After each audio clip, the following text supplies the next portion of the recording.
Fala pessoal, boa tarde. Nesse vídeo eu vou estar falando com vocês sobre uma decisão do STF, decisão essa que foi do dia 11 de outubro de 2024, referente ao porte de armas brancas, tá? Qual foi a decisão do STF? Veja bem, STF valida punição para porte de armas brancas prevista na Lei de Contravenções Penais. Juízes, no entanto, juízes devem avaliar as circunstâncias do caso concreto e verificar a potencialidade da lesão. O que levou a essa decisão do STF foi um caso que aconteceu em 2015 no estado de São Paulo. Tá? Eu vou estar abordando o tema com vocês.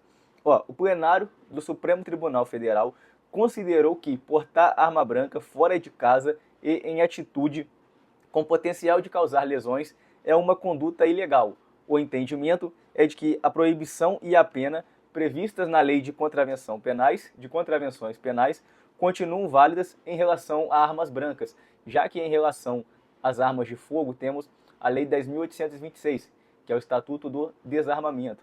E lá no artigo 19 da Lei de Contravenções Penais diz o seguinte: trazer consigo arma fora de casa ou de dependência desta sem licença de autoridade ou sem licença da autoridade.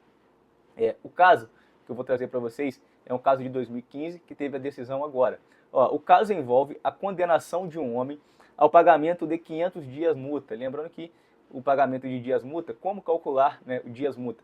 Você vai pegar o salário mínimo vigente à época do fato, no caso, a época da condenação, então aqui no caso 2024, e você vai fazer o cálculo, o salário mínimo dividido por 30 e vai multiplicar pelos dias multa, no caso 15 dias aqui, então vai ser metade do salário mínimo. Por essa contravenção. Segundo o processo, ele tinha o hábito de, portando uma faca de cozinha, ficar em frente a uma padaria pedindo dinheiro a clientes e funcionários e se tornava agressivo quando não era atendido. Então aqui é um homem que ficava em frente à padaria ou próximo à padaria em alguns momentos e portando uma faca, uma arma branca, ele ficava pedindo dinheiro. E quando as pessoas rejeitavam o pedido dele, as pessoas não davam dinheiro, ele se tornava agressivo. Quem defendeu esse rapaz foi a Defensoria Pública do Estado de São Paulo. E o caso chegou até o STF.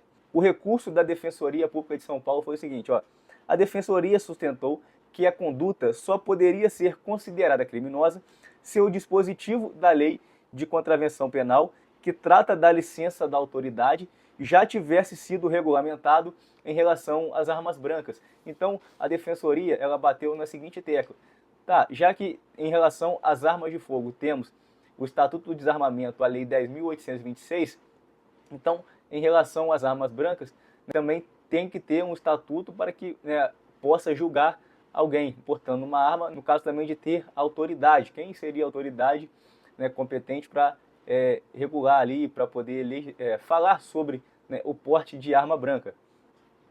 Risco evidente, seguindo a decisão do STF. Prevaleceu no julgamento o voto do ministro Alexandre de Moraes, para quem a previsão continua válida. Segundo ele, a autorização da autoridade competente apenas era exigida para o porte de armas brancas, hoje regulado pelo Estatuto do Desarmamento, Lei 10.826.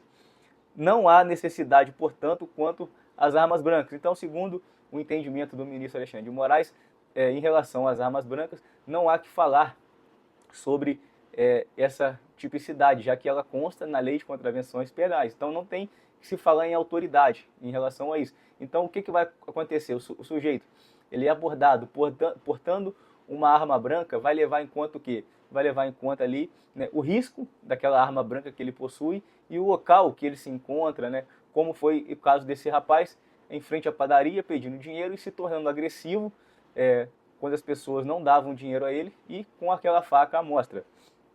Para o ministro, em cada caso concreto, o juiz deve analisar a intenção da pessoa ao portar o objeto e a potencialidade lesiva ou efetiva de lesão.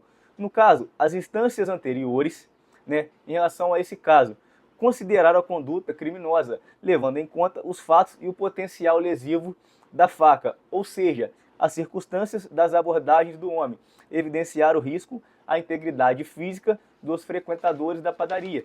Então, para o ministro Alexandre de Moraes, a conduta desse sujeito, assim como de outros que se enquadrarem em situações parecidas, será considerada crime. Mas ele deixa, né, ali que os juízes devem fazer o quê? Uma análise de cada caso concreto.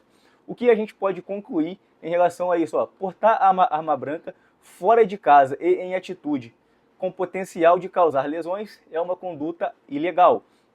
Em cada caso concreto, o juiz deve analisar a intenção da pessoa ao portar o objeto e a potencialidade lesiva ou de efetiva lesão. Então vai ficar a cargo da autoridade, vai ficar a cargo do juiz, né? Em cada caso concreto, ele vai levar em conta a circunstância em que a pessoa foi abordada portando aquela arma branca. Então esse foi o entendimento do STF em relação ao porte de armas brancas.